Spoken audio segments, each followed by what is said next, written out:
उत्तर प्रदेश में अगर बीजेपी की स्थिति डावाडोल हो गई है और विपक्षी गठबंधन जो कांग्रेस और अखिलेश का था वो सफल होता हुआ दिखाई दे रहा है, सीटें उनकी जबरदस्त तरीके से बढ़ी हैं, तो आखिर पीछे की वजह क्या है? इसी के साथ राहुल गांधी का जोश हाई है, वो तो वाराणसी पर सीधा पीएम को घेर रहे, कह रहे प्रियंका लड़ती तो भारी वोटों से जीत जाती। आइए दिखाते हैं आपको अपनी ये रिपोर्ट, फिर करेंगे चर्चा की शुरुआत।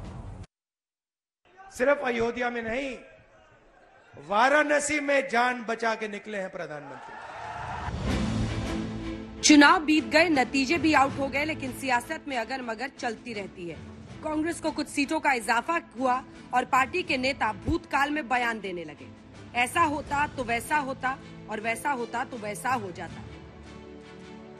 श्री राहुल गांधी जी ने बिल्कुल सही कहा, अगर श्रीमती प्रियंका गांधी जी वाराणसी से चुनाव लड़ती तो नरेंद्र मोदी जी कम से कम 3 लाख वोटों से चुनाव हारते। तीसरी बार 100 का आंकड़ा न क्रॉस करने पर भी जिस प्रकार से अहंकार और घमंड में इतरा रही है, ये इसी के लक्षण है।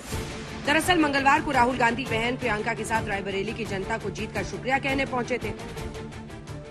नरेंद्र मोदी जी, अमित शाह जी हिंदुस्तान के संविधान को खत्म करने की कोशिश कर रहे हैं। जो हिंदुस्तान की नींव है उससे वो खिलवाड़ कर रहे हैं, इसीलिए पूरा देश एक साथ खड़ा हो गया। कुछ घंटे बाद राहुल वायनाड भी पहुंचे, लेकिन यहां भी नहीं बताया कि वो कौन सी सीट छोड़ेंगे और कौन सी रखेंगे। The question is, will I be member of parliament of Wayanad or will I be member of parliament of Raebareli? इस बीच यूपी में इंडिया गठबंधन के अच्छे प्रदर्शन के बाद कांग्रेस गदगद है। पार्टी ने तय कर लिया है कि 2027 विधानसभा चुनाव भी समाजवादी पार्टी के साथ मिलकर लड़ेंगे। लगातार लोकसभा के चुनाव में जनता ने पसंद किया और ये निश्चित तौर से आगे भी मजबूती के साथ ये अलायंस खड़ा रहेगा, मजबूत रहेगा। कांग्रेस पार्टी के नेता शपथ तो लेते हैं संविधान की, विदेश में जाके संविधान के ऊपर में प्रश्न उठाते हैं और निष्ठा रखूंगा। पूर्ण बहुमत के साथ एनडीए की सरकार बन चुकी है। तीसरी बार प्रधानमंत्री के तौर पर नरेंद्र मोदी ने कामकाज शुरू कर दिया है, लेकिन विपक्ष है कि अब भी लोकसभा चुनाव के नतीजों का हिसाब किताब करने में जुटा है। अगर प्रधानमंत्री 1 या 2 राउंड के बाद 6227 वोट से पीछे थे तो ये अपने आप में संकेत है ना।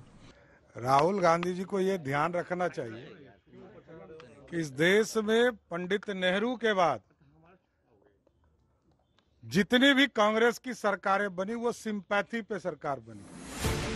दरअसल विपक्ष ने नीतीश और चंद्रबाबू नायडू पर नजरें टिका रखी हैं। उन्हें उम्मीद है कि बिल्ली के भाग्य से चीका फूटेगा और सरकार बनाने का मौका भी मिलेगा। आज तक ब्यूरो।